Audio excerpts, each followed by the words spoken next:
Good morning, everyone. I am Misty, and this is Dinner on a Dime. And today's video is going to revolve around a topic that we don't always like to discuss, and that is our grocery budget. So this isn't going to be a video on how to set a grocery budget. I have done that in the past.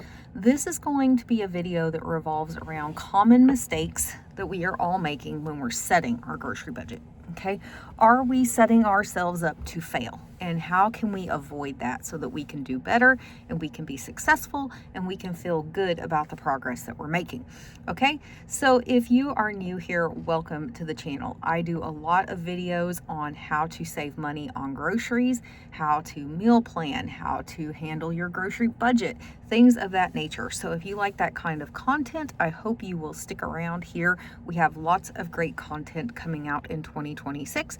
If you are not new here, welcome back. I am glad you have stuck around. I know I was MIA for a little while. The good news is my husband and my son are starting to get back to normal, which is a great thing. Progress is being made. There are still some lingering issues with both of them that we will have to work through, but the good news is that they are recovering well from their car accident that they had back in November. They had a major car crash in November, and so it's great to see them recovering well. As a side note, my husband, during the scans and things that they do after the car accident, they identified that he had a concerning issue going on with his kidney. And so he was sent to the doctor, and this is why I've kind of been more MIA. We've been going through a lot of testing and things, and it has been determined that he has a mass in his kidney and one on his adrenal gland that are going to have to be removed. And so we are in the process of just like all the scans and pre-work and everything to get his surgery scheduled. It will not be until April, but if you are out there and you want to send good thoughts and prayers his way, I would certainly appreciate it, as this is his really first major surgery that he's ever been through. He's had a minor knee surgery in the past, but this is kind of a bigger deal, and we're hoping for good results from that. So anyways, let's get into today's topic. So 10 common mistakes that we are making when we are setting our grocery budget. Let's see how many of these we think we agree with. Let's see how many of them we think we disagree with, and my take on them, right? So number one is not tracking your current spending first. Okay, not tracking your current spending first. So how do you set a budget? How do you direct where you're going if you don't even know where you are and you don't know where you've been? So I like to look at it as like a history lesson. Like, we're taught if we don't review history and we don't learn from history, we are doomed to repeat it, right? So it's the same kind of situation in our grocery budget. If we don't know where we've been, we don't know where the pitfalls are, we don't know where the things that we need to improve on are, then we don't know how to set a budget for moving forward. And what I would like to say here is that when you build your budget on guesses, you will always be wrong. Okay, so don't set a budget based on a theory or a guess in your mind. You need to know where you're coming from.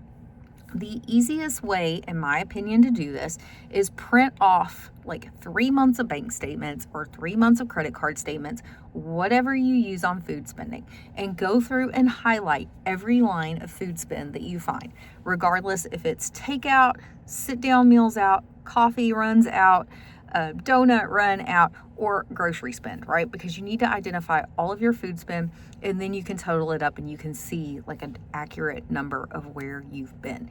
And that number is not always pretty. Okay. The first time I did that, I was highly distressed with the number that I came up with, but that's the point of that exercise, is to know where you've been so you know where you need to go. Okay, number 2 is setting an unrealistically low grocery budget. A lot of people like to do this, and I get the mentality behind it, right? Because I do it myself. Is, okay, I'm spending all this money on food and I need to reduce it. And so I'm just going to set a budget of $100 a week. That's going to be my target, right? But what if you have a family of 7? Maybe $100 a week is not realistic. Or maybe you have changing family food needs, right? Like, I have a daughter who's training to go into the military that requires more calories. I have a son who is like fixing to hit that teenage growth spurt, so his intake has upped a little bit. Your food needs in your house have changed, right? And so you really have to look at that number and say, okay, I have to set a realistic target. Yes, it's a target that I want to hit to save money, but I can't set it so low that I'm not going to be able to ever achieve it, right? Because if you set an unrealistically low grocery budget, what you're going to do is you're going to blow it every single week, month, quarter, whatever you're setting your grocery budget for. You're going to blow it, and it's going to be deflating, and it's going to make you feel bad about the process instead of feeling good about the process when you hit the target, okay? So we have to learn to set a realistic grocery budget, not just a target that is out there that we can't really reach, right? Okay, so number 3, this one's kind of an internalized, like how we handle the budget once we've set it, but and planning too, is not including all of your eating out, your coffee runs, your breakfast runs, your lunch run with the coworkers. All of that should be going into your grocery budget. We need to stop thinking of a grocery budget as just what we spend at the grocery store. It should really be considered a food budget, okay? All of your food should be included in your budget. And so if you don't do that, then you're going to have the risk of completely overspending because, yeah, you might have stuck to your $100 grocery budget, yay, but you spent $600 eating out, or you spent $200 on coffee runs for the month, whatever the case may be. And so you have to remember that those things still fall inside of your food budget category. And that one can be a hard adjustment for people. That was a hard adjustment for us because we really like to eat out. I will say this, my cooking's better than eating out most places, but I still enjoy going and sitting somewhere and not having to cook and just sitting at the table with my family and talking to them and enjoying my dinner with them and not having a messy kitchen to clean up after and all of those fun things. But the cost is ridiculous. And so I am aware of that. I am wary of that. And it does make me work harder to use the food that I'm buying in my grocery budget for making meals at home. So that's kind of how I look at it. For example, we've had a friend here from out of town all week this week, which has been great. We've taken them to some of our favorite restaurants every night. But for our family of 4, we are averaging anywhere between $80 and $180 a meal, depending on where we're going, after tip and everything. And so you can see in a week versus the $100 I would have spent on groceries, I'm spending a lot of money this week. And so I don't regret that. I mean, we planned that, right? But it is something to be aware of. If you eat out a lot, it is going to kill your budget. All right, so the next one, number 4, is another one that's kind of after you've set the budget, but you have to start prioritizing things, right? And so when you set your food budget, you have to set your priorities within that food budget, okay? I want to spend this much on meat. I want to spend this much on dairy. I want to spend this much on produce. Whatever your main categories are, kind of determine how much of your budget you want to go to each one of those areas. Because if you don't have priorities, you just have chaos and chaotic spending, okay? And especially if you are shopping without a list, you're shopping without a plan, and you don't know how much you want to spend in each of your target categories, you're going to have more impulse buying, you're going to have more duplicate purchases, you're going to be wasting your money somewhere, okay? And that is a huge mistake. And it's a huge mistake that a lot of us make, okay? When I first started trying to track grocery spending several years ago. This was before I was working on a working pantry. This was before I was working on stockpiling anything. This was before I was working on any of that. I wasn't even really like into couponing or anything. I was just like, okay, we have to set a grocery budget and we have to start sticking with it. I was guilty of a lot of these things, and this was one of them. Not shopping with a list. I would just go to the store and I would just pick up a whole bunch of things that looked really good, but then I didn't have what I needed to make meals. I was going back to the store, multiple trips, multiple purchases, yada, yada, yada. And the next thing I knew, my grocery budget was just out the window. And so I do go into it with a plan. Now, I do not break mine down into percentages like 50% meat, 10% produce, 10% dairy, whatever. I don't do that. The way I do it is I look at the sales, I look at what I already have on hand, I build it out that way, and then I say, okay, I'm going to spend X percent, maybe 50% on meat stock up this time. Next time I might spend 30% on produce. It really just depends on what the family needs are for that week. And I am very cognizant of the fact that those requirements are going to be constantly in flux. They're going to change all the time. And so be aware of that for your house as well. But have some sort of priority, some sort of plan so that you can stick to it. Okay, so number 5 is another one we kind of do after we've set the budget, is ignoring what we've already purchased. Okay, it's already purchased. That doesn't count towards this week's budget. I'm going to focus solely on spending this week's budget. Okay, a lot of people will set a budget and then that's their target to spend. And I get that, right? Companies work the same way. Like, you might set a departmental budget of $10,000, and so your department's like, cool, we got to spend all of that $10,000, right? Grocery budgets are kind of the same. We set a goal of $500 for the month. We think we absolutely need to spend every penny of that $500.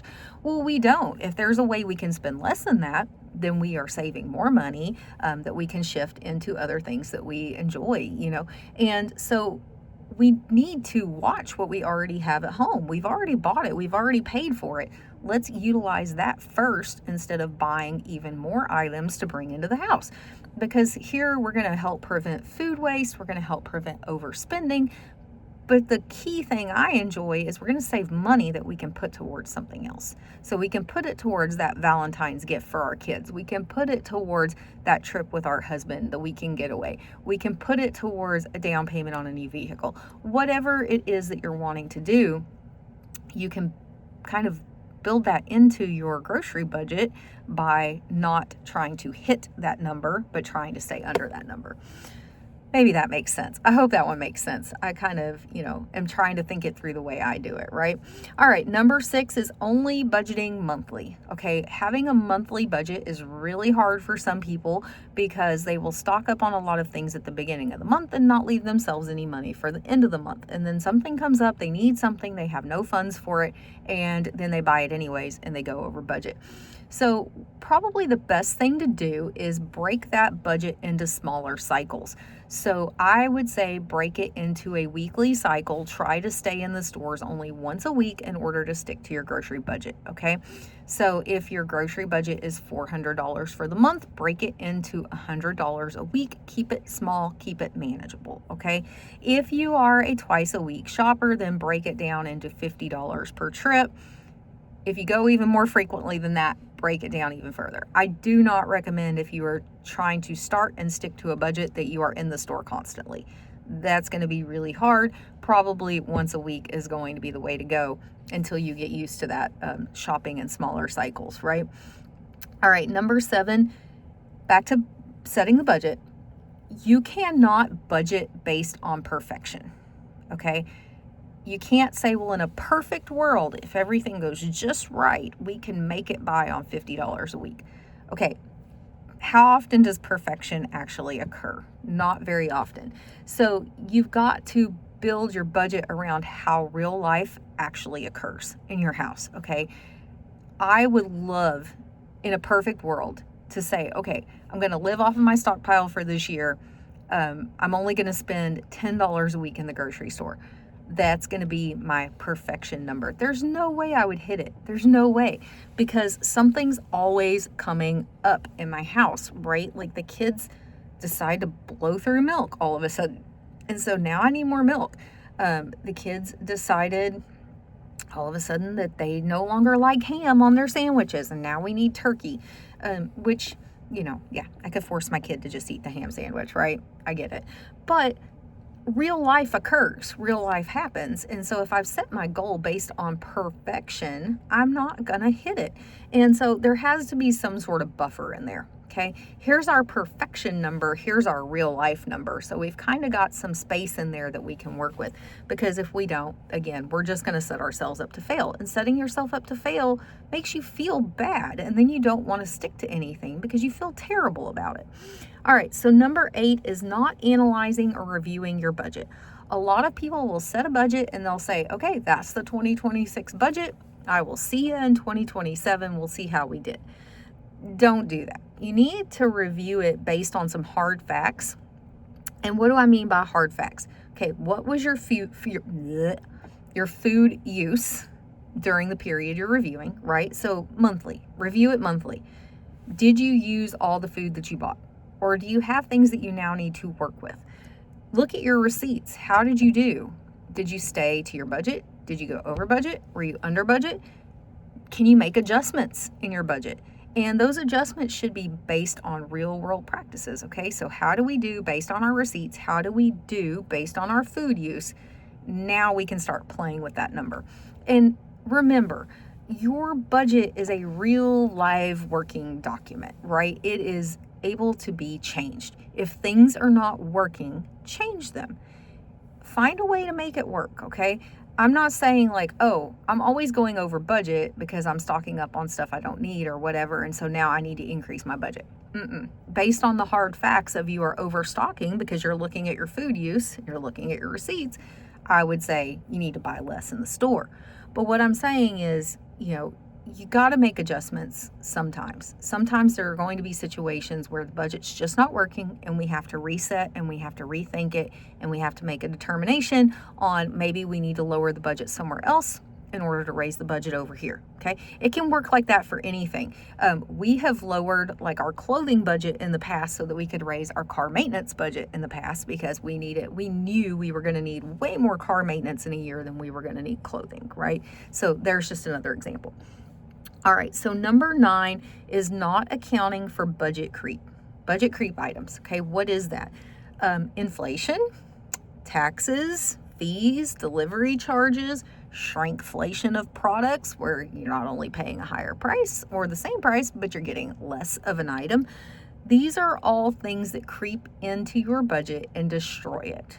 Okay, so this is another reason why analyzing and reviewing your purchases and your receipts are going to be vital to your success, is because you have to account for these things as they occur. Okay, you can, there are lots of YouTubers that do it, and I do it, where we stick to the same budget no matter what. Okay, we make adjustments, we stick to the budget, we find ways to make it work. But if you're new to setting a grocery budget, or this is something you've never done before, that's going to be really hard to do. It's going to be really hard to do. So you're going to have to watch for these things as they creep into your budget, and you're going to have to make adjustments for them, or you're going to have to continue to learn ways to shop smarter and be able to stick within your budget. Okay, so the main thing here is being aware of them. Be aware that these things exist. Be aware that they are going to happen. Be aware that probably in the day and age we are living in, we're not going to start going the other way, right? So be aware of that. Take that into account. Figure out your plan. Make changes as you need to. Okay, number 10. This one is, I think, where most people fail. Okay, all of the rest of those I consider minor compared to number 10. So number 10 is we expect instant perfection. Okay, we set a goal and we say, okay, starting in January, it's $100 a week, period. And then we do really good weeks 1 and 2 of January. And then week 3 of January, something comes up and we spend $160. Okay, and we start to feel bad. We didn't meet the goal this week. And then we're like, okay, we can get back on it. The next week we do okay. We hit our $100. And then we get to the first week of February, and lo and behold, kids need snack for class, or, kids develop an allergy to something and now they can't eat it. Whatever the case may be. I'm blaming it on the kids here. It could be me, right? Maybe I'm just tired of eating the same thing for lunch every day and I got to make a change. But oops, now we spend $125. Well, what do we do now? Because if you're looking for perfection, you're going to look at that and say you failed. I failed 1 week of January. I failed 1 week of February. Crap. Yeah, I'm just not going to do it anymore, right? So you've got to remember that quitting just derails any progress you've made. Okay, so in that example, we had 5 weeks and we had 2 where we blew it, 1 just a little bit, 1 more significantly, but we had 3 weeks that we met our target. Okay, so more weeks we did good than we did bad. So we need to be aware that progress is being made and that if we just quit, we're derailing the progress that we've made. We also need to remember that it takes 4 to 8 weeks to start to develop a new habit. It takes 4 to 8 weeks to start staying in line with a budget. And so we have to give ourselves some grace here because we're developing a budget that's new. We are just trying to figure it out. Did we set it well? Did we not set it well? And we need to give ourselves some time to figure it out, some time to work with it, some time to live in it. Okay. You can't just quit at the first sign of distress. If you do, it was all for nothing, right? And you don't want it to be all for nothing. So just remember, perfection isn't the goal. Perfection's not attainable, okay? It's real. I mean, yes, it is. Okay, I get it. Someone's going to comment, yes, it is. I do it every month. Great. For 99% of people, perfection's not going to be attainable, especially not on their first go at it. So remember, you're making a go at it. You're trying. You're not failing. You're working towards getting better, and it's going to take some time. Okay, so give yourself time, give yourself grace, give yourself leeway. Know that you're going to make mistakes. Know that you're going to mess up, but know that you're not going to fail. You can continue to go with it. You can continue to build healthy habits, and you can continue to work towards meeting or beating your budget goal. Okay, so that is the 10 common mistakes that we're all making when setting a grocery budget. And you could look at these same tips and work them into literally any budget you're working with. Okay, I could say this with my car maintenance budget. I could say this with my clothing budget. I could say this with kids spending their allowance. There's lots of these tips that you can use all across your budgeting aspect. Okay, so for me, the important thing is I'm aware of what I'm spending. I am setting a budget to try to do better. I work within that budget. If things aren't working, I analyze them and I see where I can do better or I see where I need to change my budget. And I do that so that I am seeing the progress and I'm not seeing failure. Okay. All right. So that's it for today's video. I hope you will give me the thumbs up. I hope you will subscribe, stick around, ring the notification bell, and I will see you in future content. Bye.